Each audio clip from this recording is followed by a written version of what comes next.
Hey y'all, this is Shon Gerber. Thank you so much for listening today. But before we get started, I have a question for you. Would you like to finally pass the CISSP and get started building a lucrative and rewarding career in cybersecurity? I can help you over at CISSP Cybertraining.com with the resources and tools you need to pass the CISSP the first time. At CISSP Cybertraining.com, there's a vast array of resources available that will give you the guidance, direction, and training you need to pass the CISSP exam. As soon as you get done with this presentation, head on over to CISSP Cybertraining.com so that I can begin helping you today to meet your CISSP goals and grow your career in cybersecurity.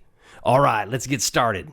Welcome to the Reduce Cyber Risk and CISSP Training Podcast, where we provide you the training and tools you need to pass the CISSP exam the first time. Hi, my name is Shon Gerber, and I'm your host for this action-packed, informative podcast. Join me each week as I provide the information you need to pass the CISSP exam and grow your cybersecurity knowledge. All right, let's get started. Giddy up. Hey, y'all, it's Shon Gerber with Reduce Cyber Risk. How are you all doing this wonderful day? It's been a beautiful day here in Kansas. It's been like scorching hot, though. About 100 degrees it was last week. So, yeah, it's pretty toasty outside. But other than that, it's a wonderful summer's day, and I cannot complain at all. And just wanted to kind of talk to you today about some great things we've got going on with Reduce Cyber Risk. But in this episode, we're going to be talking about Domain 7, security operations, and this is going to be all part of the CISSP exam.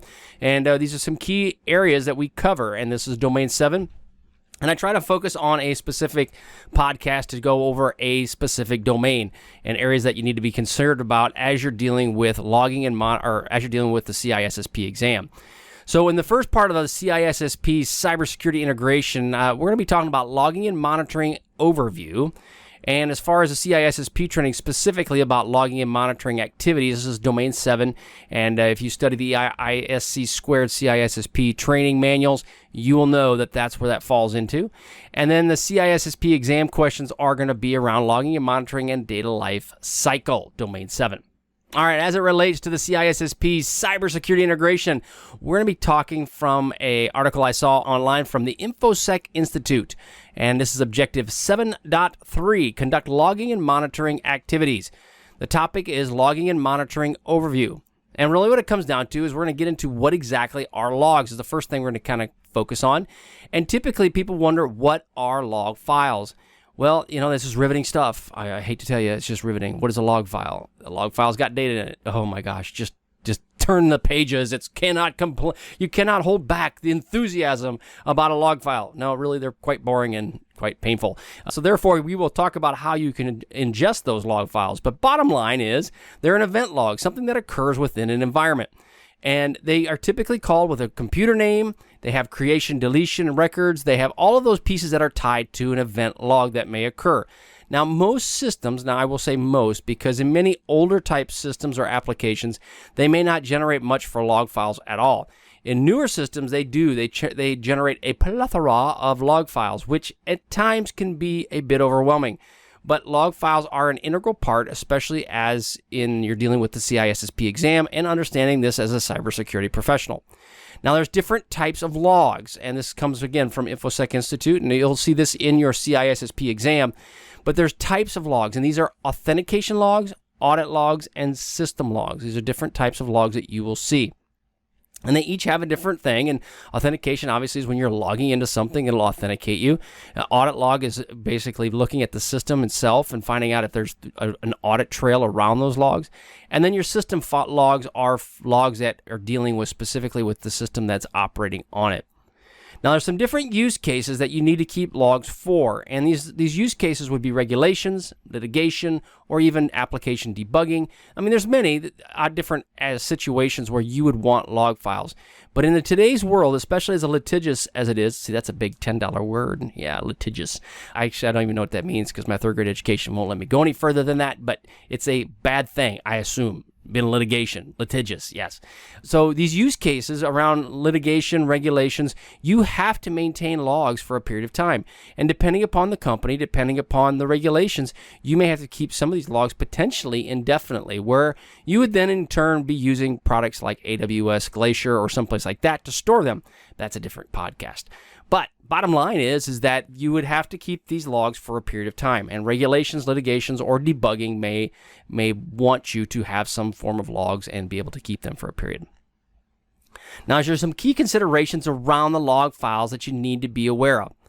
They start off small, and they're really itty-bitty. They're not very big at first, but then you add one device, and then another device, and another device. And next thing you know, you've got log files coming out of your ears. They replicate like rabbits. And so you go, what am I going to do with all these? Well, so realistically, here it comes down to log files are only as good as if you even look at them. If you don't look at them, what's the point? You don't need them.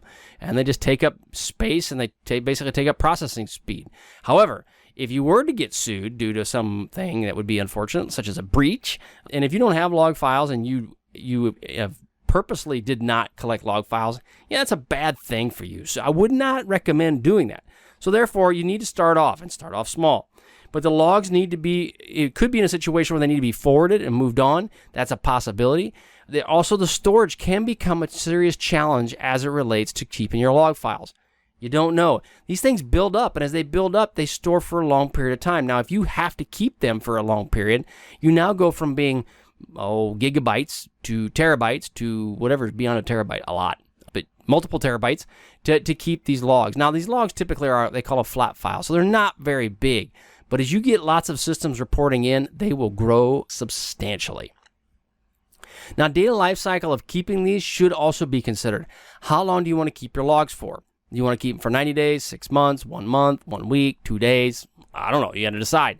Now, regulations may dictate what you should and shouldn't do around that place, but at the end of the day, you need to consider how long do you keep that data in your environment. Now, as you're dealing with log management, you must develop a solid monitoring strategy, and this is where it comes into play, where you have some sort of auto robot type thing, a Splunk or some sort of SIM, which would be your security incident event management system. All these things would get dumped into, and they would help monitor this. Also, you need to consider human-machine automation. What do you want to give to the computer? What do you want to have humans look at? And you define that from a strategy standpoint, what works best for you.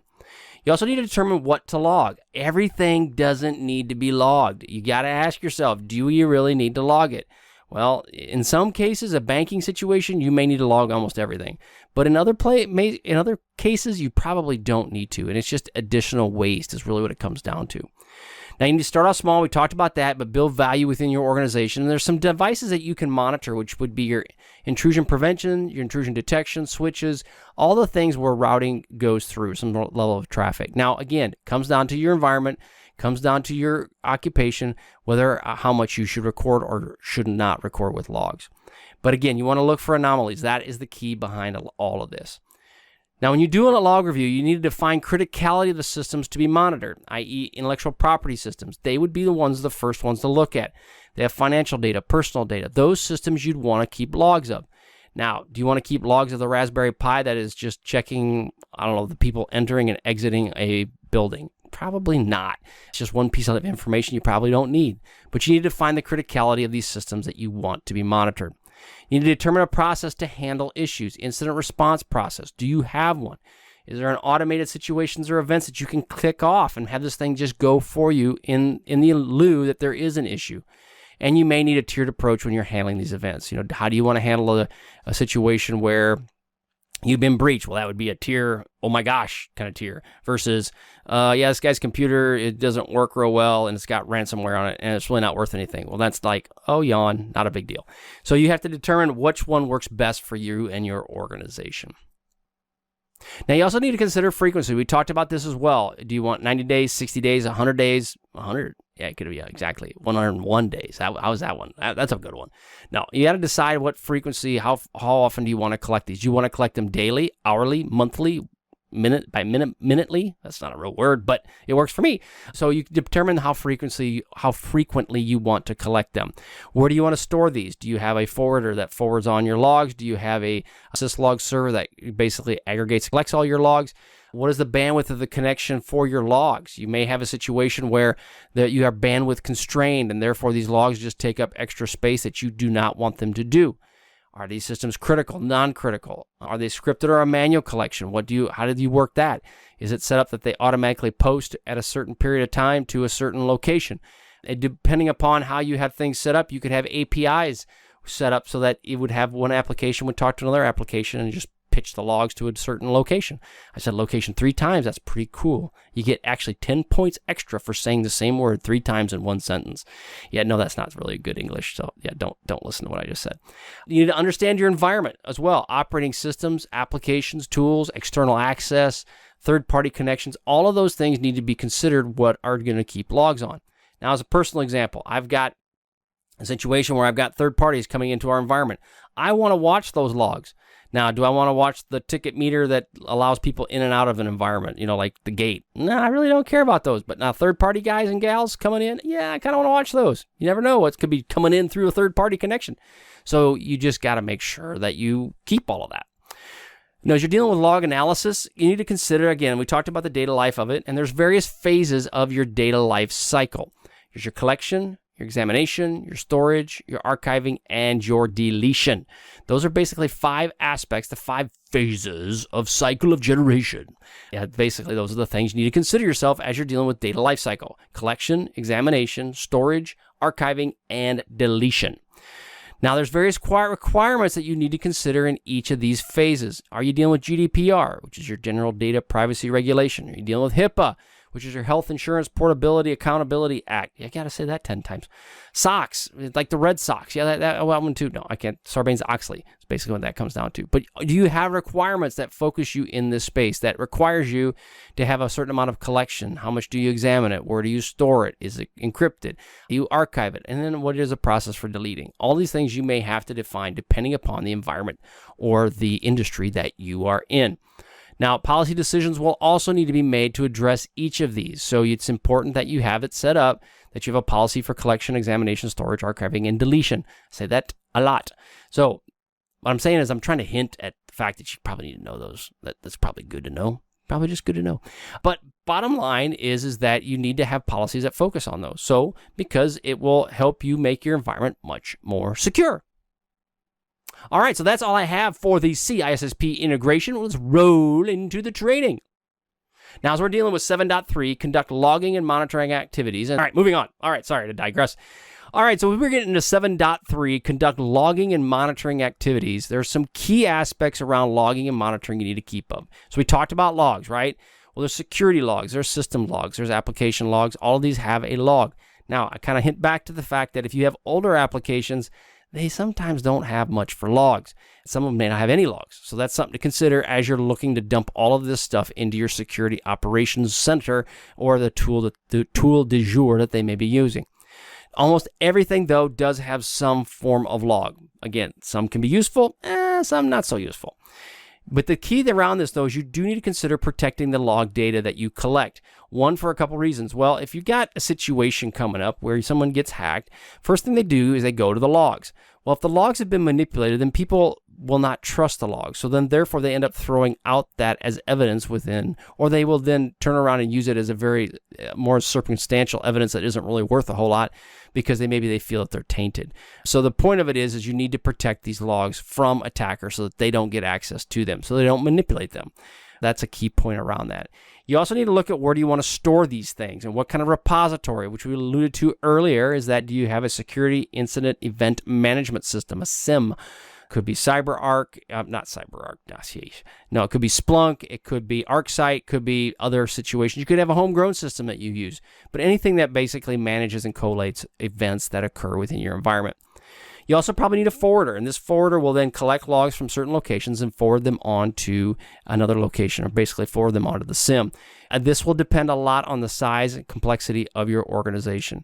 Keeping logs, we talked about that. 30, 60, 90 days is the typical amount that people usually do. I've seen it as high as 6 months. I have seen and heard of people that keep it indefinitely, especially as it relates to legal hold. And we've talked about that in a different part of the CISSP, but bottom line is if there's litigation going on in your company and you may have communications that involve that company that's under litigation, you may be required to hold on to this information under a legal hold status, which basically means you can't get rid of the stuff. You can't delete it. And if you did delete it, that would be really, really, really bad. So don't delete it. But bottom line is you may have to keep your logs for an indefinite period of time. Now, I do note this: destroy them when not being used. Okay. Bottom line, don't be a hoarder. Just don't do it. It's not fun. It's expensive, and you lose a lot of friends over it. So just don't do it. Yeah. You also kind of stink if you're a hoarder. So, I mean, I don't know. I don't know a lot of hoarders, but I would think so, because maybe you hoard so much stuff that you don't take a shower because you can't take a shower because it's in your shower. Yeah. Okay, moving on. But destroy it when it's not used. Okay, various risks for keeping logs too long. There are various risks. If you keep them too long, you now open yourself up to litigation. Say in the event you are on a legal hold and you kept all the records that go back 18 gazillion years, and they are now set up and say, hey, by the way, do you have those logs? Oh, yes, we do. We have them go back 18 gazillion years. Oh, great. Well, we can probably figure out something you did wrong, so therefore you will go to jail. Have a nice day. Don't pass go. Just go straight to jail. So, no, don't keep those for a long period of time. Just a bad idea. As you're dealing with security information and event management, you need to consider the automated or configurable product SIM. They are basically have them set up as rule sets. They're established to alert or flag on suspicious activity. So if you got lots of suspicious activity going on, then you probably want a SIM to verify and correlate it. Correlated? Yeah. Okay. Third grade education kicking in. Range in price, depending on bells and whistles you put, they can be very, very expensive, or they can be very, very not quite as expensive. They're still expensive. Don't let anybody fool you. They're a lot of money. But you can get by with some that are small, especially if you're a small business, you can get by with something a little bit less expensive. Typical deployment around these is that there's usually an agent or they're agentless. So yeah, it gives you both ends of the spectrum. The agentless ones will take logs directly from the system, and they'll ingest those or send those directly to the SIM. An agent one will use the software to collect and send the logs to the SIM. They may collect them into a certain point, and then they'll ship them off to the SIM. Agents are deployed to systems being monitored, and that's where they get shipped off to, and they can provide additional functionality with the device. So if you basically have an agent on this system, it's allowing you to have insight into that device. Well, it can give you additional functionality around that. A good example would be CrowdStrike. CrowdStrike has a great agent, works on the systems, and it can provide multiple levels of protection as well as log sources as needed. Now, SIMs are usually quite configurable, depending upon the one that you use. They can be very easy to just pull them out of the box and mash a big button and they work, or they may take a lot of configurations to make them really just hum. Now, they all will need some level of that. If you really want them to hit on all 8 cylinders, you're going to need someone to help configure them. However, some are better than others that just roll them out of the box and just stick them in your environment and let them run. Now, again, it may require a very special skill set to do this. I warn you, they are not cheap. These special skill set people, ArcSight, Splunk, etc., are very expensive. So if you're going to put that in your environment and you're studying for your CISSP, it's one of the questions you will run into. But I'll tell you right now that if you're going to put that in your environment, you better come with a lot of zeros and be prepared to find the right people and the talent. Now, I will say with India, there's a lot of great opportunities that you can outsource that capability, but they're not cheap. Just telling you, they ain't cheap. They're expensive. Correlation engines and machine learning will also be incorporated into the SIMs and a lot of the aspects of learning that's coming down that path. And you can also incorporate these into other device management systems, such as SCCM. It's a Microsoft product used to manage devices. Now, as you're dealing with continuous monitoring, you need the purpose around continuous monitoring is to provide an audit trail. It's also what we call investigation fodder. And I didn't really know what fodder was, and I'm probably just totally butchering this, but fodder is the old peasants from the old days that would be marched along to go in front of the British redcoats, and you would basically just go walking to your death. I think that's what they call fodder. Cannon fodder. You're just kind of in the way, and you get blown up. That's it. So investigation fodder, stuff. That's probably totally wrong, but hey, it sounds good. Without the logs, you basically have nothing other than the incident. So you got to have the logs. I mean, you can glean some information if you've had an incident, but in many cases, it's just days old. And the logs will give you that trail, that paper trail, virtual paper trail, to be able to help you with in the event there's an issue. It's a key piece, though. You need to have a network time protocol capability, NTP. And these are synchronized, and this basically tells you what's the time that it occurred.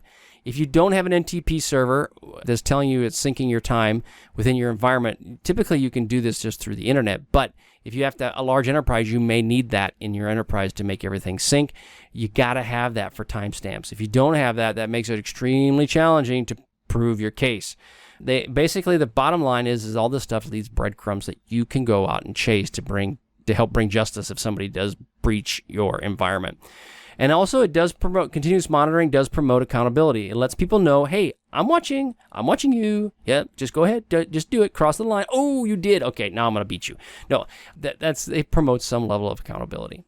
Monitoring techniques, continuous monitoring provides the data for adequate investigations, and log amounts will, again, we talked about before, be quite substantial and large. You do need to invest in some level of automated tools to search these volumes of logs, because otherwise your puny little brain, as much as it's wonderful as it is, will have a hard time scouring through gobs and gobs of log files. Egress monitoring. Some key aspects around this is monitoring traffic leaving your network, hence egress. Ingress is coming in, egress is going out. So there's some key aspects around this. You monitor the traffic that's leaving your network. It's important because a lot of times you might not know what's actually coming in your environment, but man, it all has to go out through the internet in most cases. So it's better to watch, obviously, what's coming in, but more importantly, hey, what's leaving? Because usually when it's leaving, that's bad. You need to assume that your internal network has been compromised by some form, shape, or manner. And this happens all the time. A network will get compromised. You won't know the bad guys in your environment for many, many months, if not years. And so you have to make the assumption that it is compromised.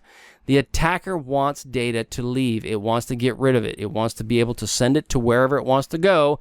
It does not want to leave it in your environment. So it's got to ship it out some way. USB sticks, yeah, that doesn't work so well. I mean, it can happen, but man, it takes a lot of sticks to be able to move your data. And you got to have physical access. Well, if you're in country X, halfway around the globe, it's kind of hard to get physical access to the server. So therefore, yeah, they got to ship it out through the internet. Tools to assist in stopping this loss, you got web proxies, and these are basically rules configured to stop traffic to unknown destinations. There's data loss prevention, which is basically network-based or endpoint-based, and it can be set up so that you cannot use USBs, you can't type in specific keywords, restricts you from doing certain aspects. Mainly comes down to is you want to go and watch the hairless cats that are on the internet, it will stop you from looking at the hairless cats on the internet. Yeah, no, not really, but it could, I guess. Stenography is basically embedding messages within a message file, and it's extremely hard to discover, but it is possible. Yes, it is quite possible. But you got to know what you're looking for, because, it's hidden inside a picture. And if you don't know that, then, you ain't going to find it. File-based DLP, this is software that affects all the different file types, doc, .jpeg, etc. And there's different companies that provide it, but Azure has one that's called Azure IP. That is a file-based DLP solution that will help you from getting rid of it. All right, that's all I have for the CISSP aspect. Let us roll in to the CISSP exam questions. Question number 1. As it relates to logging and monitoring, what are some of the key purposes behind capturing logs?